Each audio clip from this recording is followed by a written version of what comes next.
Hindi mo nakuha ang posisyon sa malinis na paraan, asahan mo ito'y mawawala sa iyo ng mabilisan.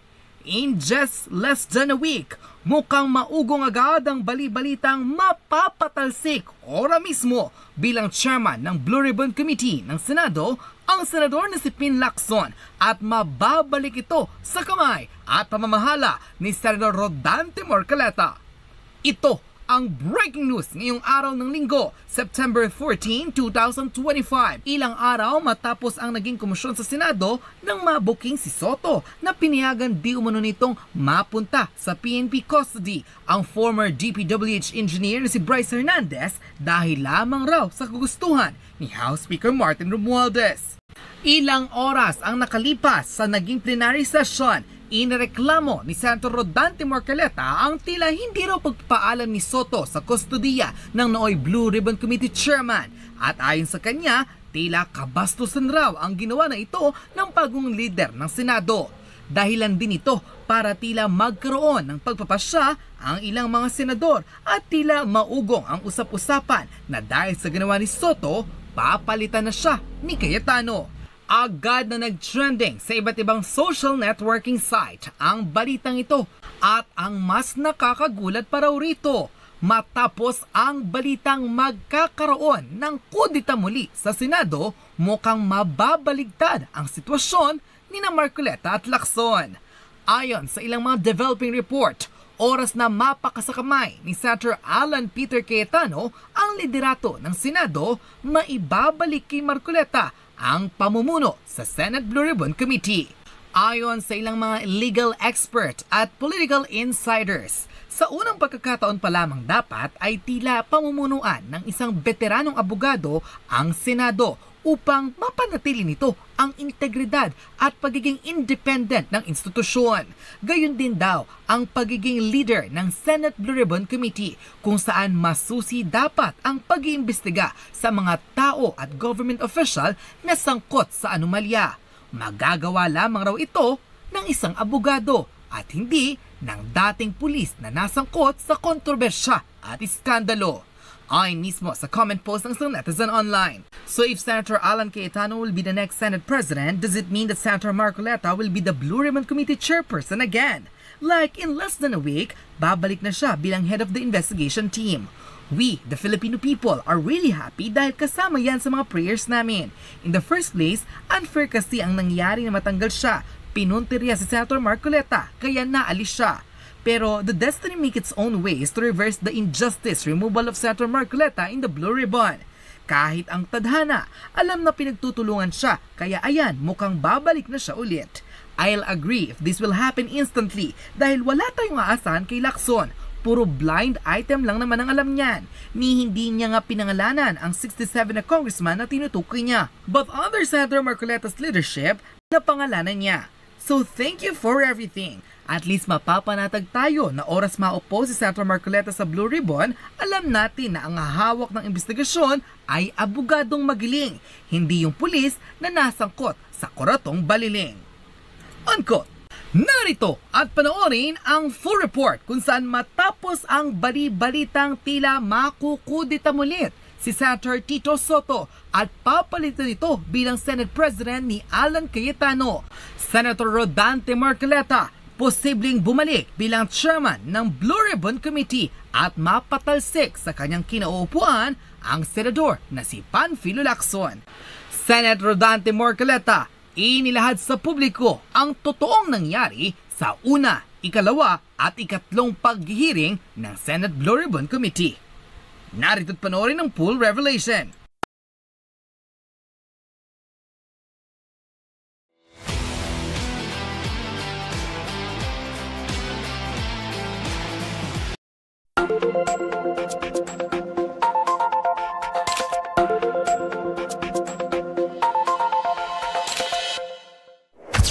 Isang summarize po natin ang mga kaganapan nung pinakahuli at pangatlong pagdinig ng Blue Ribbon Committee nung ako po ay hindi pa tinatanggal bilang chairman. Siguro po yung maraming sumubaybay sa atin, nalalaman ninyo na napakamalaman po ng mga pangyayari. Unang-una po ay lumitaw po si Representative Toby Chanco na doon ay na-establish po natin na talaga po yung mga insertions, ito po yung paniningit, pagsingit po nila ng mga proyekto ay sila lamang po talaga ang ma-influence ang nakakagawa nito. Binanggit po niya yung pangalan ni Saldico sapagkat nung ibigay po niya yung nilalaman ng USB, sang-ayon na rin po sa kanyang nakalap na impormasyon na binigay din po sa House of Representatives. Talaga po ang pangalan ni Representative Eli Saldico ang napakarami po na siya yung nakapag-park. Yun nga po ang ginagamit nilang termino ngayon, parada at saka sagasa. Ibig sabihin po ng parada, nakakapagparada sila ng mga proyekto na may kinalaman naman po, kinakasangkapan din nila yung mga lokal na representative sa lugar. Yung iba, yung sagasa naman po, ay mas matindi po yun. Talagang ipapark nila doon sa ayaw mo sa gusto. So napatunayan po nung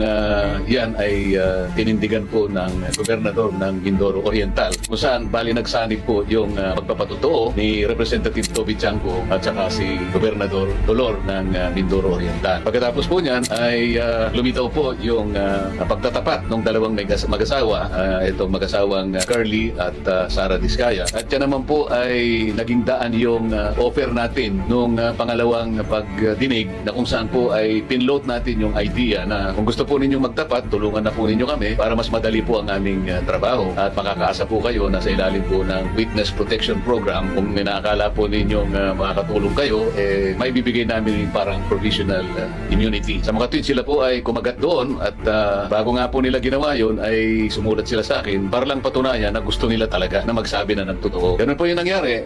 Sila ay tumestigo, binasa nila yung kanilang salaysay na mag-asawa at doon nga po ay lumitaw, meron pong 17 miyembro ng mababang kapulungan ang kanilang ipinagtapat na di umano ay kasangkot na po dyan sa kung paano po nagagawa yung pagpapatupad ng flood control project. Nakapagpangalan din sila ng 10 iba't iba pang mga tao, karamihan po ay galing sa Department of Public Works at mga pribadong tao na nagkaugnay-ugnay sa ganitong gawain. Pagkatapos po niya, napansin din po ninyo yung isang kontraktor na nagpapahiram ng lisensya, ginagamit naman nila ang resources ng gobyerno. Dahil wala namang kumpanya yung district engineer, ang ginagamit niya mga tao ng gobyerno, mga makinarya ng gobyerno. Pero sa maraming pagkakataon, ay mga multong proyekto po na nagtuturuan po sila. Pero kahit sino pa yung nagsasabi ng totoo, sino nagsisinungaling, ang maliwanag po, talagang halos bilyong piso po ang nakulimbat nila. Yung iba po ay kanilang itinataya sa mga kasino. Nakuha po namin ng lahat ng records na ito. Kaya nga po yung isa ay na-contempt sapagkat sa harap po ng napakaraming ebidensya na tinatanggi pa niya at nagsisinungaling, gumamit pa po ng iba't ibang mga IDs para sa ganun ay maitago nila ang kanilang kagagawan. Naging malaman po at kami natutuwa na sa pangatlong pagdinig ay naging makabuluhan at very substantive po. Ang totoo niyan po ay baka hindi magtagal matapos namin ito. Ngunit sa kasamaang palad, na sinasabi ko na po, marami po siguro yung nasaktan o maring naligalig, maring natakot kung nga po ay kanilang tinanggal bilang chairman ng Blue Ribbon Committee. Wala naman po tayong magagawa. Yan po yung prosesong naganap. Makailan lang, parang ilang araw lang ang nakararaan. Ngunit bago ko po binitawan yun, ay pinaintindi ko po na yung pong nagawa na namin ay sana wag ninyong buburahin. Sana kung sino man yung bagong liderato na tutupad sa tungkulin bilang chairman ng Blue Ribbon Committee, ipagpatuloy niya mula doon sa aming iniwanan sapagkat kami po may direksyon. Hindi ko po alam sila kung merong direksyong pinatutungan. Sana naman po meron para sa kabutihan po ng ating bansa. Huwag po kayong malulungkot. Nagkikita-kita pa rin po tayo. Salamat po. Yo, what's up mga bagang? Another video na naman tayo. Pero bago ang lahat, ginawa ko tong video na to just to appreciate this person. Ayan, yung taong nandyan. No? Walang iba kundi si Senator Rodante Marcoleta. Yes, no? So, yung nakaraan guys, nag-video ko patungkol kay Toby Chanco para i-appreciate yung aming congressman na nasa Nabotas. Pero ito guys, isa sa senador guys. Out of 24, no? Kaya kong makipagdebatihan, no, para ipagtanggol tong tao na to. Kasi napakalupit niya sa paningin ko guys. Okay? Napakatalino. And also guys, napaka-cool. Okay? Kahit simangot lang yan guys, pero grabe, no? Grabe yung ano niya, pagiging authentic niya, yung genuine niya guys. Okay? Kumbaga, alam mo yun, parang pag may ganyan kang tatay o tiyuhin, hindi ka maargabyado basta-basta patungkol sa batas. Basta, di ba? Parang napaka-cool niya. Pero bago yan guys, no? Ba't ko ba nasasabing napaka-lupit na itong tao na to? Okay. Tandaan natin guys na ito tao na to, napakabago niyan sa Senado. As in, kakaupo niya lang, okay? Kumbaga wala siyang history na dating tumakbo or alam mo yun. First time niya na naluluklok dyan. Okay? Hindi siya re-electionist or mga dating tumakbo, di ba? Kumbaga, first time niya dyan sa Senado. Hindi siya bago sa Congress, guys. Hindi siya bago sa public service. Pero, di ba? Ngayon lang natin siya nakita sa Senado. At tingnan yung impact, guys. Tandaan nyo, July 1 lang siya umupo. July 1 effective nila eh. Okay, yung 20th Congress, July 1. July, August, September. 3 months pa lang, guys. Nagpapasiklab na. Kumbaga sa bagong employee, probationary, guys. 'Di ba? 'Di ba sa normal na empleyado, guys, 5 months to 6 months yung probationary period mo para maging regular ka. Ito, guys, wala pang ganun, wala pang 5-6 na buwan, guys. Panigurado ka ng ire-regular mo to pag ganito yung empleyado mo. Sobrang lupit, guys. Kasi tandaan nyo ba, guys, isa sa mga highlights na sa akin, for me bago tong mga nangyayari ngayon, okay? Nung debatehan nila dahil dun sa decision ng Supreme Court patungkol sa impeachment case laban sa VP presidente natin, no? Guys, konting kaperasong papel lang yung hawak nito. Wala siyang staff, wala siyang kung ano-anong mga backup sa likod. Utak lang, guys. Isipan lang. Kasi nga lawyer siya, guys. Hindi niya kailangan ng, 'di ba? Hindi niya kailangan ng taga-search, hindi niya kailangan ng taga-interpret ng batas. Kasi siya mismo ang interpreter nun. Alright? Kumbaga, guys, 'di ba? Iba talaga pag abogado eh. 'Di ba? Hindi niya kailangan talaga na magsuri pa, hindi niya kailangan mag-research. Okay? Kumbaga para sa kanya, lahat na na-experience niya sa kanyang pag-abogado, guys, nagagamit niya ngayon. At ayun yung isa sa pinakamalupit niyang asset ngayon, yung pagiging abogado niya. Pangalawa, guys, eto na, naging Blue Ribbon Committee na si, di ba? Kung paano niya patakbuhin yung Blue Ribbon Committee, guys. Okay?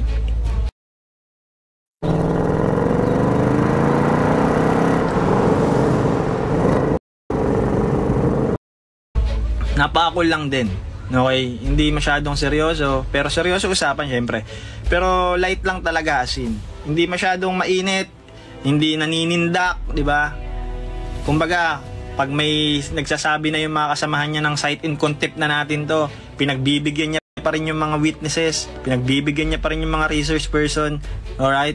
Kumbaga, hindi niya dinadaan sa init ng ulo. Hindi katulad, di ba, sa ibang hearing, guys, no? Puro cite in contempt na lamang ang binabato kapag umiinit na yung discussion.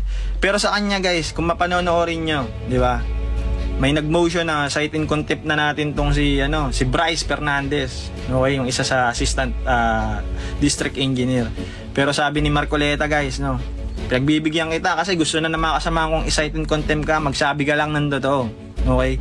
Bilang chairman, guys, okay, kumakalma siya, kalmado lang siya, guys. Ayaw niyang daanin lahat sa emosyon. At yung pangatlong pinakamalupit at yung pinaka-highlight ng ginawa na itong tao na to, guys, para sa akin, yung nakapag-debate siya kay Tito Soto at kay Ping Lacson. Hindi naman debate, pero yung nakikipag-discussion siya patungkol nga dun sa custody to nung assistant district engineer na si Bryce. Kasi nga, di ba, hiniram siya ng congressman, hiniram siya ng Congress para padaluhin doon sa Congress hearing. Pero si Bryce nagsabi na huwag niyo akong pabalikin na sa Senado kasi natatakot na ako. Siya ang nakikipagdebate kay Lacson at kay Soto. Kasi si Soto na ngayon ang Senate President eh. So kailangan lahat ng proseso dadaan kay Senate President, kay Tito Soto. Pero siya nakikipagdebate siya in a way kasi nga parang gusto ng Kongreso wag na ibalik nga sa Senado, pero siya ayaw niya. Kasi nga, 'di ba? Ginawa namin 'yun, hindi dahil trip lang namin, pero ginawa namin 'yun kasi may dahilan. At ayun yung pinaglalaban ni Marcoleta, na ayaw nating ipamukha sa Kongreso na baliwala lahat ng ginagawa natin dito sa Senado. Okay? Kasi syempre, 'di ba? Talagang tatawanan lang din sila ng Kongreso kung gano'n, na parang okay.